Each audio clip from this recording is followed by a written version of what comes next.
now we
our Indian Navy आयोजित इस state of the art वार्षिक INS विशाखापट्टनम की कमीशनिंग सेरेमनी में आप सभी के लिए उपस्थित होकर मुझे बेहद खुशी हो रही है।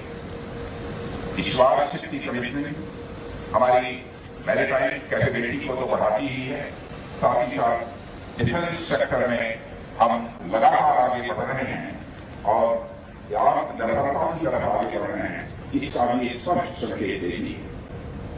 मैं इंडियन नेवी महिलाओं का शिप बिल्डर्स लिमिटेड और इस आयोजन से जुड़े सभी स्टेक होल्डर्स को अपनी ओर से हार्दिक बधाई भी देता हूँ और साथ ही मैं हार्दिक शुभकामनाएं भी देता हूँ।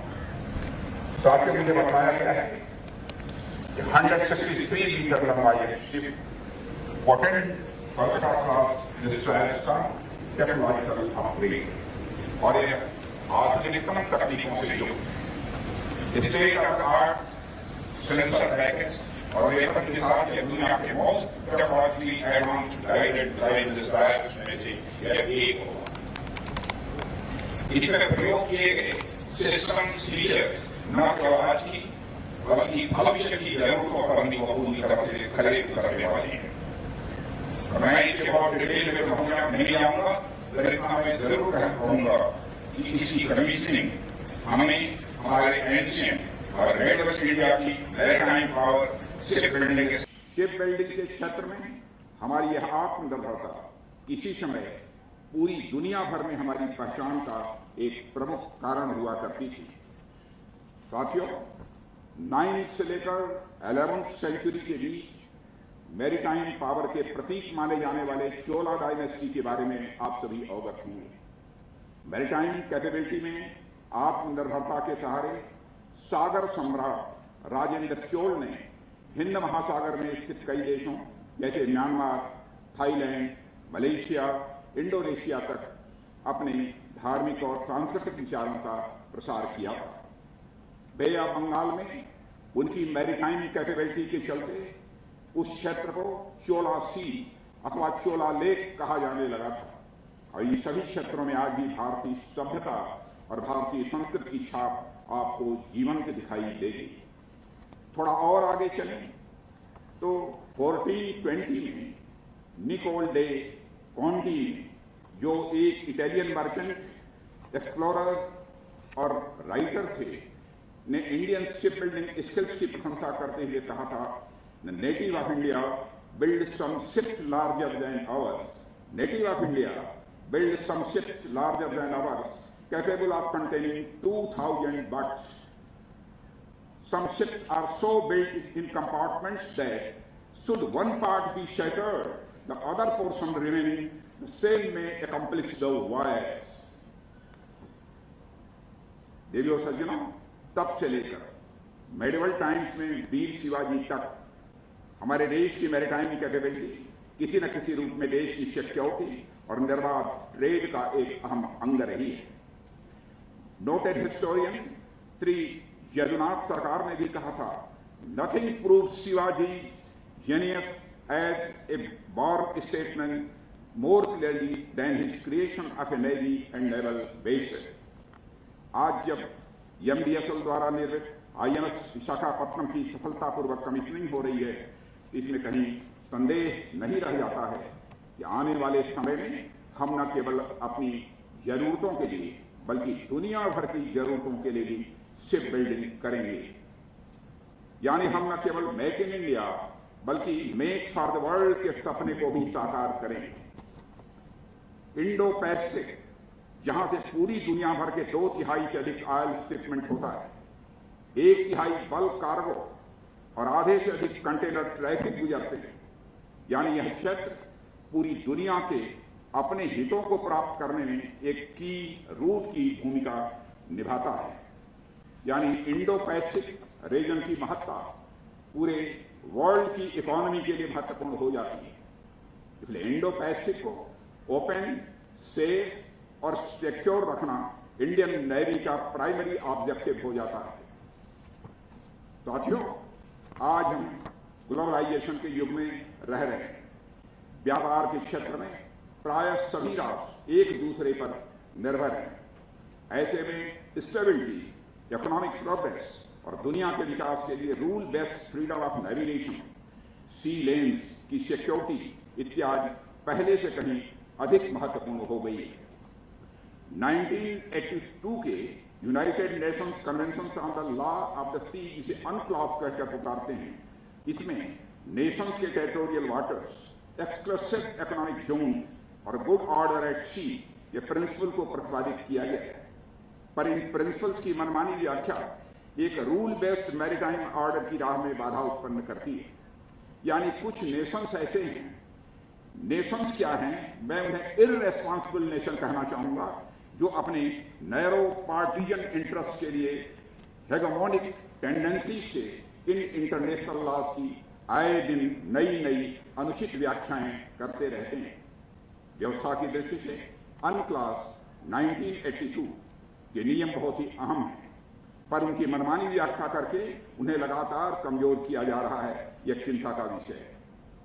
भारत एक रेस्पॉन्सिबल मैरीटाइम स्टेक होल्डर के रूप में कंसेंसस बेस्ड प्रिंसिपल्स और पीसफुल, ओपन, रूल बेस्ड और स्टेबल मैरीटाइम ऑर्डर का सपोर्टर है।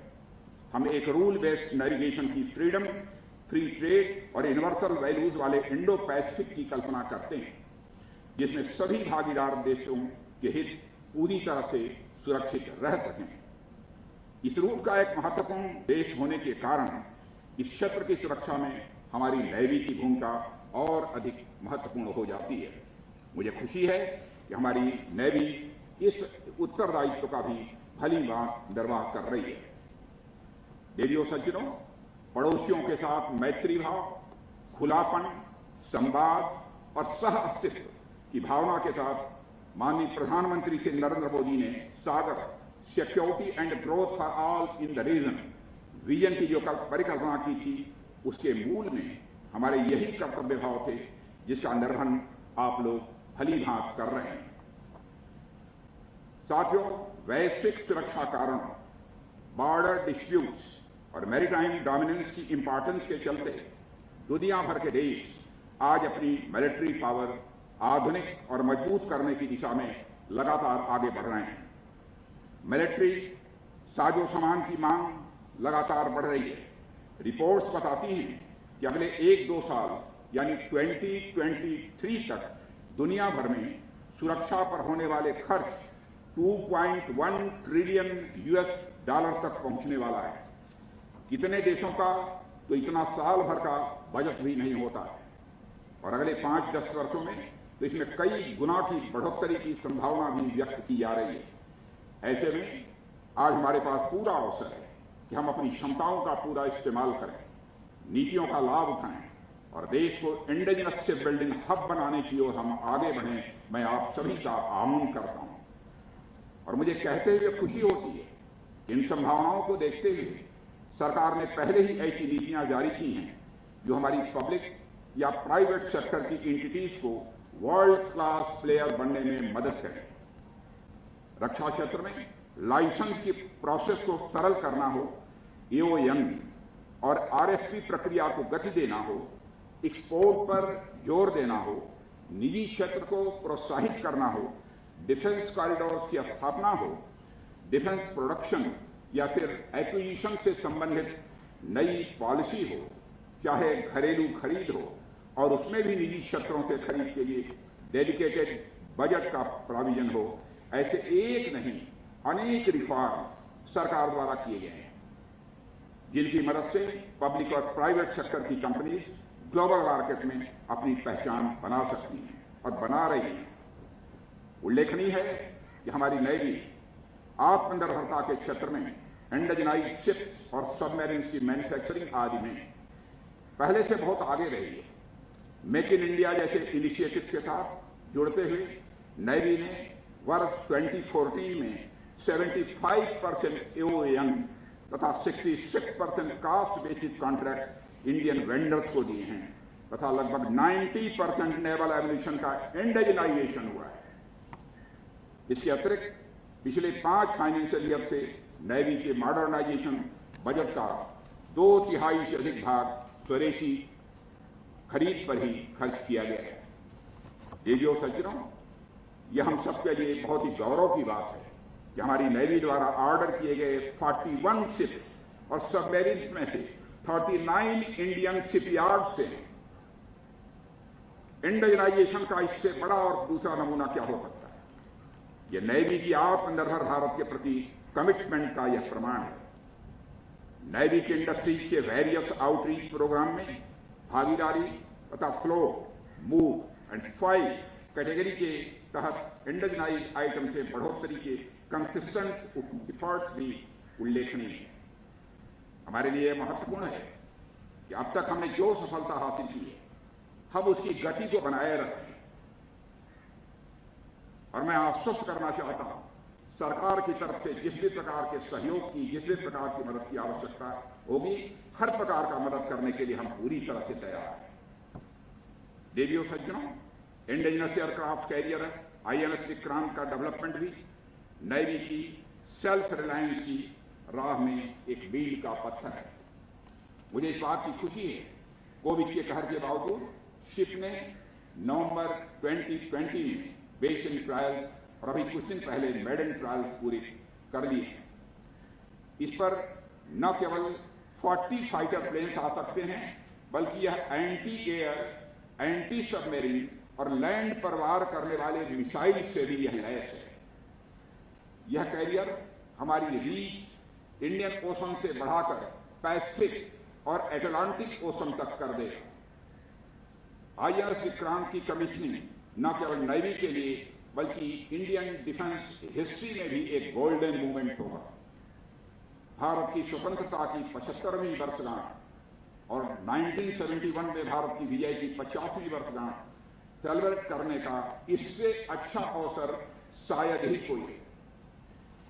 साथियों, आज जब हम अपनी आजादी की 75वीं वर्षगांठ मना रहे हैं, अपने राष्ट्र नायकों, पूर्वजों, महापुरुषों के सपनों को पूरा करने की दिशा में आगे बढ़ने की हमारी प्रतिबद्धता, और मुझे यह कहते हुए बहुत खुशी है और गर्व की अनुभूति हो रही है कि हम महात्मा गांधी, सरदार पटेल और पंडित दीनदयाल उपाध्याय के दिखाए गए स्वदेशी, राष्ट्रीय एकता और रक्षा क्षेत्र में आत्मनिर्भरता की राह पर तेजी से हम आगे बढ़ रहे हैं। मैं बजगांव डाक शिपयार्ड लिमिटेड के CMD और उनके साथियों को अपनी तरफ से और अपनी सरकार की तरफ से भी ढेर सारी बधाइयां देता हूं। बार बार मैं उन्हें बधाइयां देता हूं। साथ ही मैं INS विशाखापट्टनम के साथ जुड़े सभी नेवल ऑफिसर्स एंड कमांडर्स को भी अपनी तरफ से हार्दिक बधाई देता हूं। इस अवसर पर और अधिक कुछ न कहते हुए मैं एक बार पुनः आप सभी को बधाई देता हूं और मैं सरकार की ओर से हर प्रकार के सहयोग के लिए आप सबको आश्वस्त करना चाहता हूं। भविष्य के प्रयासों के लिए आपको कामयाबी हासिल हो, इसके लिए पुनः उसकी सफलता की शुभकामनाएं देते हुए अपना निवेदन समाप्त करता हूं।